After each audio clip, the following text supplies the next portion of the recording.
The Hughes fire in LA causing evacuations of a prison. Welcome back to Broken Bobby's transformation page. In the late 80s, I became involved with drugs and would eventually become part of that lifestyle of trafficking, addiction, and violence. Over the next 20 years, I would be in and out of jail and prison. If you're thinking about trying something or you're dealing with addiction, your life don't need to go down the same path mine did. I hurt a lot of people, both physically and emotionally. These are my stories of how I transformed my life, and you can too. All right, guys, welcome back to the channel. As you can see by the title in the thumbnail, Wayside evacuated? Wow, like I never thought I would see something like that. I was sitting here. Um, I got released from work early tonight. It's been slow, and I was trying to come up with an idea of something to talk about. Um, and I was scrolling through TikTok and I seen this clip. Let me go ahead and put it up and we'll talk about it on the other side.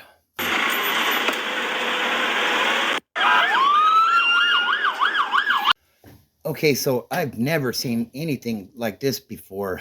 Those buses that are going by with the lights and sirens on, those are LA County Sheriff's transportation buses. And they are at the time that was recorded, they were evacuating Wayside, Pitches Detention Center in Castaic, California. This is a holding facility for the Los Angeles County Jail System, and it's about 40 miles north of downtown LA. As you can see, these bus after bus after bus going by, lights and sirens.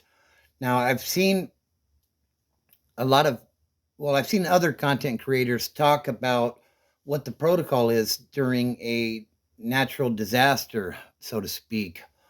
And uh, from what they had said, I've never been incarcerated when there was a natural disaster like this. Um, Initially, the uh, order was for them to shelter in place. They moved some inmates from some barrack style housing. I'm not sure. I'm thinking maybe medium north, um, but I'm not 100% sure on that. They had moved like 480 inmates to a area further away from the fire, but this fire blew up quickly, and this seems to be a repeating thing in LA, in California in general lately. But I'm not going to get into the politics of that. Um, but that is that was a crazy video. You know, busload after busload after busload being transported out to safety as a mandatory evacuation was going on. And initially, when they said they were going to shelter in place, a lot of these inmate groups started making a bunch of noise, which good. I'm glad they did. Um, you know, if that fire is that close, that is not a safe situation to be in, whether you're an inmate or whatever it may be. Um, this is an impressive move in the sense that they had to get all these transportation crews and buses ready to go to move all these inmates. From what I read, it looks like 400 and I think it was either 67 or 76 inmates were initially moved. I don't know if they've moved more since, but yeah, let me drop another clip on you guys real quick and we'll talk some more about it on the other side.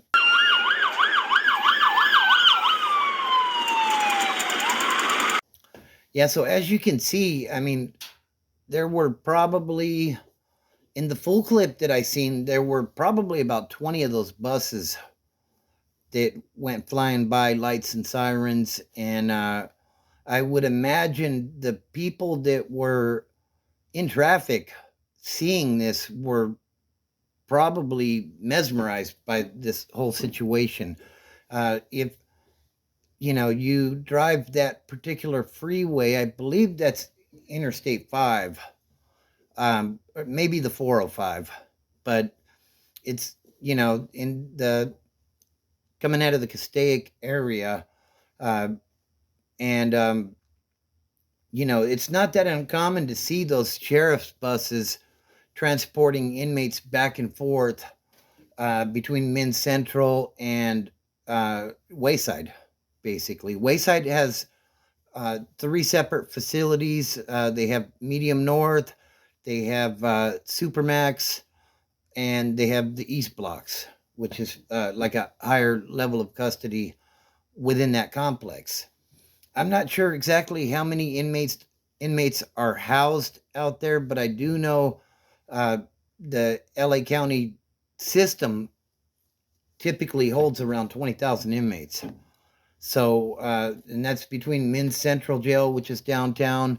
Um, you you also have the Twin Towers there as well, which typically handles like the mental health inmates as well as people that have medical issues. Men's Central is more of a it's a revolving door. When you come into the LA County system, you're going to start in the IRC, the Inmate Receiving Center, and work your way through, and eventually you're going to end up in Min Central, where you will probably lay over there until they can ship you out to Wayside. When I was doing time back in the early 2000s in and out of LA County Jail, uh, we used. I remember people used to always say that they were making money by moving us around because you didn't stay in one place too long. Like for example, like I come in, I get processed. They would send me up to like the 3,000 floor or something. Um, and then after a day or two, I would catch the chain out to Wayside. Now, you go to Wayside, for me, it was either Medium North or Supermax. And those are both dorm settings. Okay. Um, Out there, you're basically waiting for court. So if you're on a felony charge, you initially go to your arraignment, you plead not guilty, they put it off for 7 to 10 days, and then, like I said, they ship you out to Wayside. When your court date comes up, they wake you up super early in the morning, they put you on the bus and send you to court. And then back and forth, you're like a ping pong ball, basically. Um, so yeah, I mean, this is, like I said, this is really shocking video. When I seen this, I said, "Ooh, I gotta touch on this one," because um, I've never seen anything like that before, and I've been around a little bit. So I hope that everybody's okay. I don't know what the current situation is at the Pitches Detention Center, Wayside. I don't know if there's any fire damage or anything to the facility. Um, I hope that everybody up there is okay. It's a pretty spread out facility from what I remember. I distinctly remember when you're coming in, they have these white gates. They're like wooden gates. It almost looks like a horse ranch or something, but obviously with barbed wire and towers and stuff.